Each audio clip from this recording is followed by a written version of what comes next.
tetesan hujan tersebut rahmat yang luar biasa buat kita semuanya. Ya, bisa mempengaruhi hati kita yang hitam, yang gelap bisa menjadi bersih, bisa menjadi putih, bisa menjadi jernih semata-mata mengharap rahmat dan ridho dari Allah Subhanahu wa taala. Amin ya rabbal amin ya rabbal. Bismillahirrahmanirrahim. Allahumma salli ala sayyidina Muhammadin salatan tukhrijuni min dhulumatil wahmi wa tukrimuni binuril fahmi wa tudkhili ma ashkala hatta yufhama annaka anta ta'lamu wa la a'lamu wa innaka anta allamul ghuyub. Allahumma salli ala sayyidina Muhammadin wa alihi nur al-mudhib lin-nisyan binurihi bi kulli lamhatin wa nafasin adada ma wasi'ahu ilmullah ya fatah ya alim ya fatah ya alim ya fatah ya alim iftah alaina futuhal arifin wa sallallahu ala sayyidina Muhammadin wa ala alihi wa sahbihi wa sallam walhamdulillah rabbil alamin. Nawaitu ta'allum matalim wal istifadah wal ifadah ala tamasuki bi kitabillahi wa sunnati rasulih Muhammadin sallallahu alaihi wasallam. Alhamdulillah wa salatu wassalamu ala nabiyil mustafa wa ala alihi wa ali sidqi wal wafa, amma ba'd. Qala musannif rahimahullah wa nafa'ana bihi wa bi ulumihi wa bi ulumikum fid daraini amin. Ila anqal an Abi Hurairah radhiyallahu anhu qala kana Rasulullah sallallahu alaihi wasallam yaqra'u fi salatil fajr yaumul jum'ah alif lam mim tanzil jalah wa hal ata alal insan muttafaqun alaih. Walitabrani min hadis Ibn Mas'ud yudimu dzalika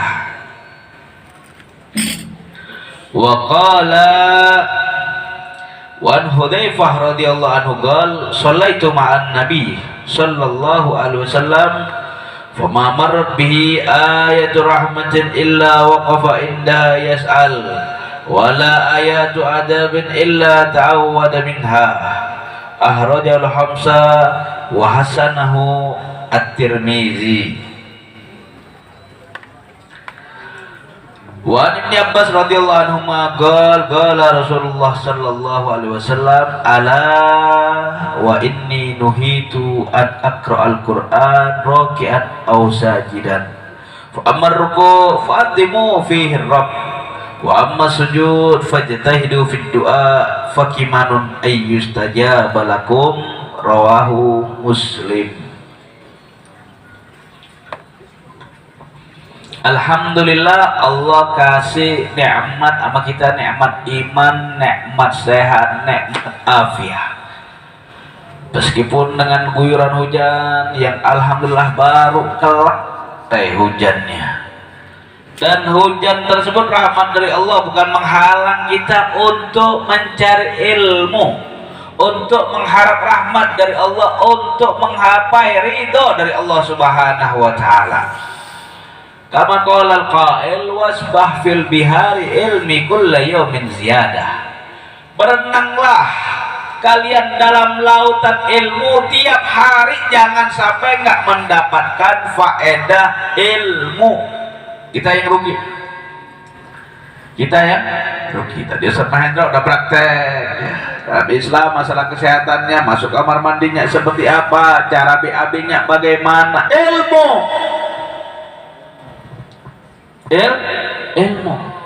ilmu itu ya, yang asalnya nggak tahu menjadi tahu, yang nggak paham jadi paham, yang kagak ngerti jadi ngerti, yang asalnya orang awam menjadi orang alim, orang yang tahu, orang yang ngerti, orang yang paham.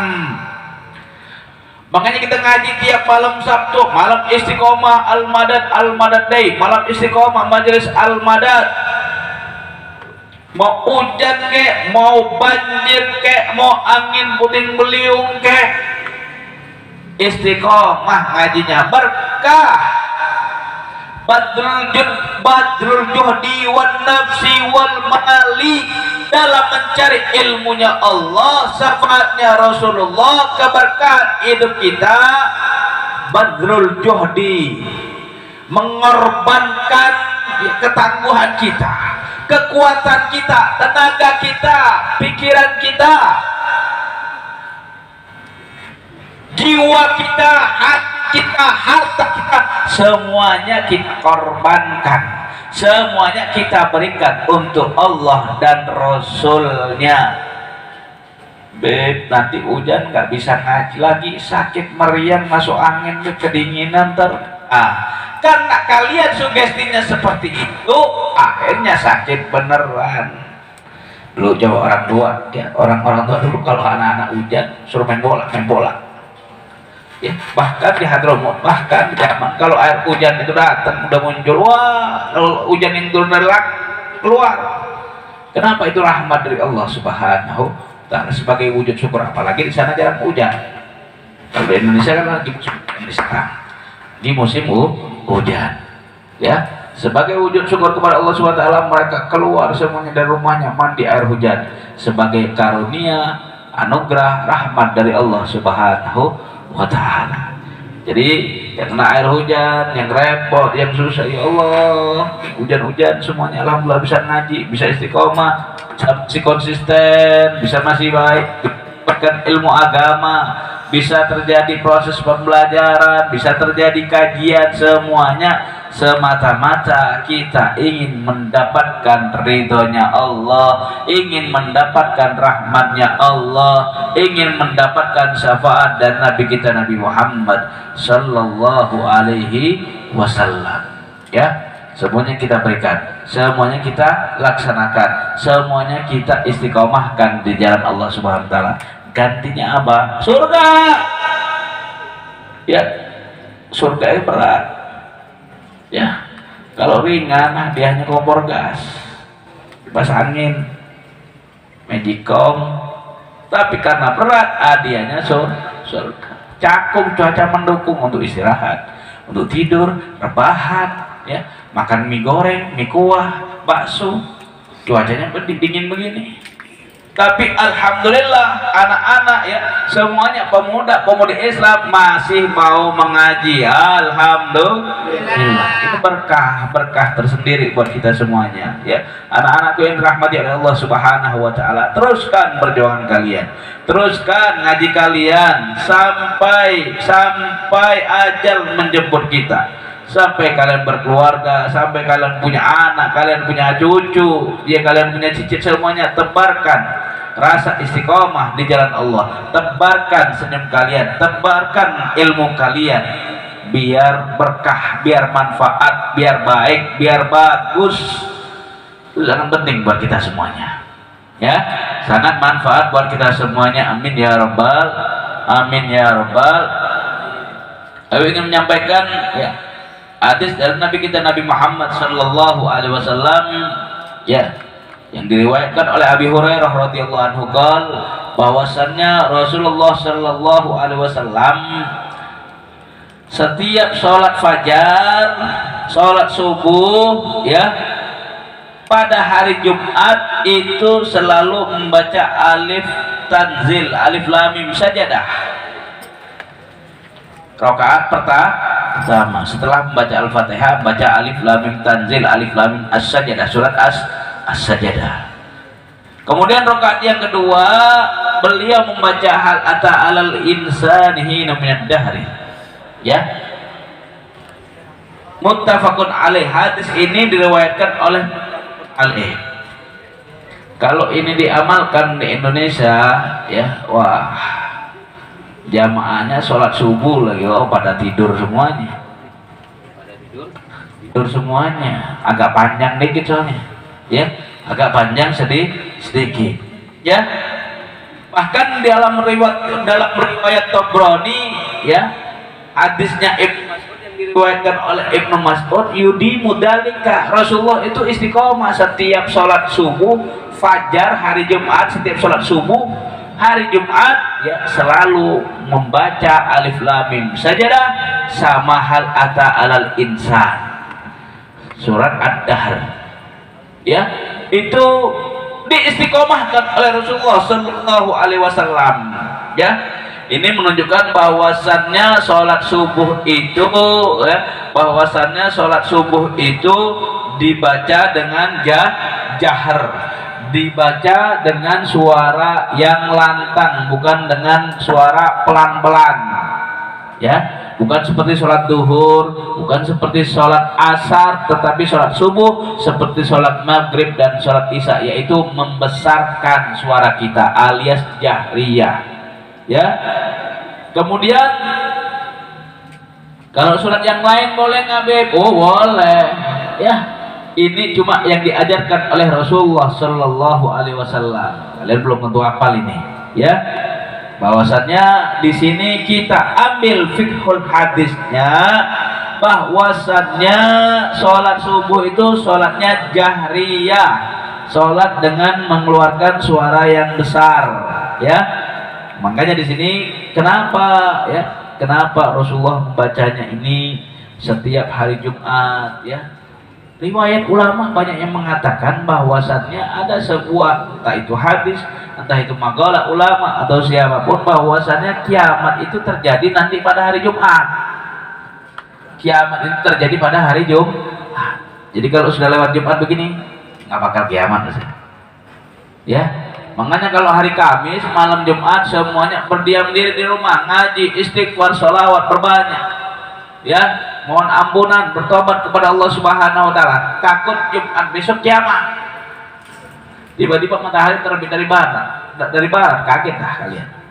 Yang punya kuasa Allah, yang maha berkehendak juga Allah. Makanya semuanya kita mengaji, semuanya kita cari ilmu karena Allah, karena Rasulullah SAW. Makanya kita dianjurkan, disunnahkan untuk membaca dua surat Alif Lam Mim Sajadah dan surat Ad-Dahr dalam sholat fajar pada hari Jumat. Pada hari Jumat. Kalau nggak hafal surat yang lain, kulhu, boleh, boleh aja, sah aja. Yang penting jangan ninggalin sholat. Awas, jangan ninggalin sholat dan majelis. Gara-gara kerja, gara-gara dipanggil atasan, gara-gara tidurnya malam terus, akhirnya sholat subuhnya ketinggalan. Jangan, haram, nggak boleh. Percuma ngajinya, ya, percuma ngajinya. Wabihi qala Syafi'i, ya. Nah, itu mengatakan bahwasannya adalah pendapatnya dari Imam Syafi'i dan Imam Ahmad bin Hambal. Kita pengikut madhab Imam Syafi'i bahwasannya dianjurkan, disunnahkan membaca surat As-Sajadah dan surat Ad-Dahr dalam sholat subuh pada waktu hari Jumat, ya. Ya, hanya saja Imam Ahmad bin Hambal bahwasannya makruh untuk diistiqomahkan keduanya, mungkin karena terlalu panjang atau gimana. Jadi kalau udah nanti takutnya menjadi sebuah kewajiban, ya. Nah, makanya Rasulullah SAW melakukan hal itu semuanya agar menjadi syariat buat kita semuanya, agar kita menjadi manusia yang baik, manusia yang tidak pernah meninggalkan sholat, ya. Alif Lam Mim Sajadah belum tentu hafal, Ad-Dahr belum tentu hafal. Yang hafal apa? Qul Huwab, yang hafal Inna atau Inna Kal Kautsar, gak apa-apa. Ya, nggak apa-apa, tidak masalah. Ini menunjukkan bahwasannya sunnah, ibadah yang sunnah, ibadah yang baik, ibadah yang sesuai dengan ajaran Nabi kita Nabi Muhammad Sallallahu Alaihi Wasallam. Berikutnya diriwayatkan oleh Hudzaifah ibnul Yaman bahwasannya saya sholat bersama Rasulullah sallallahu alaihi wasallam. Saya sholat bersama Rasulullah sallallahu alaihi wasallam. Tidaklah lewat di situ ayat rahmat, ya. Ayat rahmat itu ayat yang bagaimana, Beb? Cerita tentang kenikmatan surga, cerita tentang masalah bidadari, cerita yang enak-enak. Itu namanya ayatnya rahmat, ayatul rahmah. Ayat yang mengandung rahmat dari Allah Subhanahu wa taala. Ya, kalau udah sampai ayat rahmat illa waqafa indaha yas'al. Rasulullah SAW berhenti memohon kepada Allah Subhanahu wa taala, minta kepada Allah Subhanahu wa taala. Ya. Minta kepada Allah Subhanahu wa taala. Inna alaina hisabahum summa inna alaina hisabahum. Allahumma adkhilna jannata bighairi hisab. Contoh kecilnya, ya Allah, masukkan kami dalam surgamu tanpa dihisab, ya Allah, tanpa ya. Jadi kalau ayat rahmat itu Rasulullah berhenti sebentar meminta kepada Allah Subhanahu wa taala, ya Allah berikan kenikmatan itu bagi kami, ya Allah, ya, mohon kepada Allah Subhanahu wa taala agar diberi kenikmatan tersebut. Dan tidaklah dibaca ayat menceritakan tentang siksa neraka, menceritakan tentang inna adzabil syadid, tentang adab, tentang siksa, tentang bala, tentang musibah, ya, kecuali Rasulullah sallallahu alaihi wasallam minta perlindungan kepada Allah Subhanahu wa taala. Minta perlindungan kepada Allah Subhanahu wa taala agar diselamatkan, agar dijaga, ya, agar diselamatkan, agar dijaga. Makanya al-has ala tadabburi ma yaqra al-musalli fi shalah. Dukungan, dorongan kepada seseorang, ya, untuk merenungi, untuk menghayati sesuatu, ya, yang dibaca dalam sholat tersebut. Merenungi, direnungin, ya, jangan asal-asalan. Makanya sholatnya cepat-cepat. Kadang-kadang sholat cepat nggak apa-apa, asal paham, asal ngerti, asal tahu. Di sholat udah cepat, nggak ngerti bacanya apa yang dibaca, nggak jelas. Jangan sampai seperti itu, ya. Makanya di sini disyariatkan untuk meminta dalam sholat kita tatkala lewat ayat-ayat, ya, ayat-ayat rahmat, dan meminta perlindungan kepada Allah Subhanahu wa taala tatkala melewati ayat-ayat yang penuh dengan bala, azab, siksa dari Allah Subhanahu wa taala. Ya, ini menurut pendapat Imam Syafi'i, ya. Ya, wa qalu ya dhahabat Syafi'iyya la farqa fi dzalika. Tidak ada perbedaan meskipun yang sholat itu imam ataupun makmum, atau sholatnya sendiri, ya, sholatnya fardu ataupun sholatnya sunnah, dianjurkan memohon, meminta kepada Allah Subhanahu wa ta'ala. Kalau perkataan imam yang lain jangan dulu, ntar timbul iltibas, nanti bingung kalian, loh kok imam begini, kok imam begini. Ikhtilafu ummati rahmatun. Ikhtilaf, ya, perbedaan, ya, dari umatku adalah rahmat, kata Nabi kita Nabi Muhammad sallallahu alaihi wasallam. Ya, makanya semuanya dianjurkan untuk memohon kepada Allah Subhanahu wa taala. Allah jaga kita, Allah sehatkan kita, Allah selamatkan kita, Allah berikan kehidupan yang kekal abadi di surganya Allah, kumpulkan sama Nabi, matinya husnul khotimah. Semuanya meminta kepada Allah Subhanahu wa ta'ala, ya, minta kepada Allah Subhanahu wa ta'ala. Perbanyak doa, perbanyak memohonkan ampunan kepada Allah Subhanahu wa ta'ala. Yang terakhir, ya, diriwayatkan oleh Abdullah bin Abbas radhiyallahu anhu maqal, bersabda Nabi kita Nabi Muhammad sallallahu alaihi wasallam bersabda, sesungguhnya saya melarang untuk membaca Al-Quran tatkala kalian sedang ruku ataupun sujud. Kalau menurut pendapat yang jumhur, pendapat para ulama semuanya, ini karohanya melarangnya itu karoha li tanzih, makruh ya, dimakruhkan ya. Di sini dimakruhkan ya, dimakruhkan bahwasannya ini bukan melarang, itu haram, enggak ya. Fa'amar ruku, adapun dalam bacaan ruku, fa'adzimu fihi rabb, agungkan Allah Subhanahu wa taala. Kenapa ruku? Kita mengagungkan Allah, kita posisi menunduk, merendahkan diri kita kepada Allah Subhanahu wa taala. Menunduk begini ya, makanya agungkan Allah, besarkan Allah, muliakan Allah. Apa bacaan ruku? Subhana rabbiyal azimi wa bihamdi. Maksudnya Allah subhanahu wa maksudnya Allah subhanahu wa maksudnya Allah subhanahu wa ta'ala yang maha besar, yang maha tinggi, yang maha agung, dan pujian bagi Allah subhanahu wa ta'ala ya, mengagungkan Allah, membesarkan Allah, memuliakan Allah subhanahu wa ta'ala. Jadi tidak dianjurkan dalam keadaan ruku dan sujud kita yang membaca Al-Quran ya.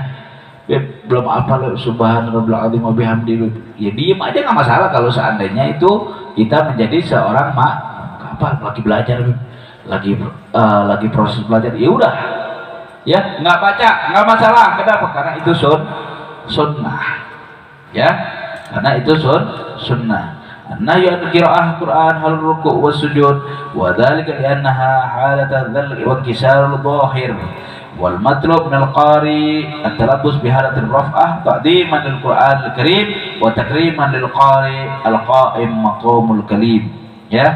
Ini penting, kenapa? Karena kita merendahkan diri kita di hadapan Allah Subhanahu wa taala. Tidak etis, tidak layak kalau seandainya kita membaca Al-Qur'an di situ.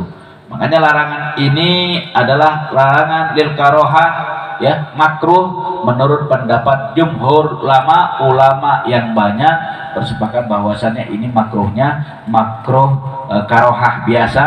Kenapa? Karena para ulama ya menunjukkan bahwasannya kita mengagungkan Allah Subhanahu wa taala. Adapun sujud, maka bersungguh-sungguhlah. Kalau sujud, biasanya sujud terakhir itu agak lama, nggak apa-apa ya, apalagi sholatnya sendirian, malam hari sholatnya tahajud. Adapun sujud, bersungguh-sungguhlah dalam berdoa ya. Kenapa? Karena di dalamnya ya waktu yang banget untuk diijabah doa-doa kita semuanya ya, itu pas waktu sujud. Pas waktu sujud banyak berdoa, banyak memohon ampunan kepada Allah Subhanahu wa ta'ala. Jangan sampai enggak ya, udah zaman udah akhir, udah mau kiamat, jangan macam-macam ya, jangan macam-macam. Makanya masru'iyatun tasmi' fir ruku' yaqulu subhana rabbil azim. Qala Ahmad ya, wal jumhur ala annahu mustahabbun ya, bahwasannya ya menurut pendapat yang banyak bahwasannya di situ disunnahkan untuk membaca subhana rabbiyal azimi wa bihamdi pada waktu ruku. Lianna Rasul lam yu'allimhu at-tasbih walau kana wajiban li amri bihi ya. Nah, kemudian kalau dalam sujud disunnahkan, disyariatkan dalam sujud ya, bi ai doa in kana min talabi khair dunya wal akhirah. Doa apa saja dari kebaikan dunia ataupun akhirat, dan minta perlindungan dari dunia dan akhirat ya. Imam Ahmad mewajibkan, pendapat jumhur bahwasannya itu adalah sunnah, bahwasannya itu adalah sunnah. Mudah-mudahan kita bisa mengamalkan ya hadis-hadis dari Rasulullah Shallallahu Alaihi Wasallam sebagai wujud cinta dan sayang kita kepada Habibuna Muhammad Shallallahu Alaihi Wasallam. Mudah-mudahan kita menjadi manusia-manusia yang baik, menjadi manusia-manusia yang teladan, jadi manusia-manusia yang dirahmati oleh Allah Subhanahu wa taala. Amin ya rabbal alamin. Ya, sebentar lagi mahal qiyam ditutup nanti dengan talqin dzikir. Mudah-mudahan istiqomah semuanya. mendapat nadrah dari para aulia, dari para ulama, dari arwah sholihin, lebih khususnya mendapat nadrah dari baginda Habibuna Muhammad sallallahu alaihi wasallam. Amin ya rabbal alamin.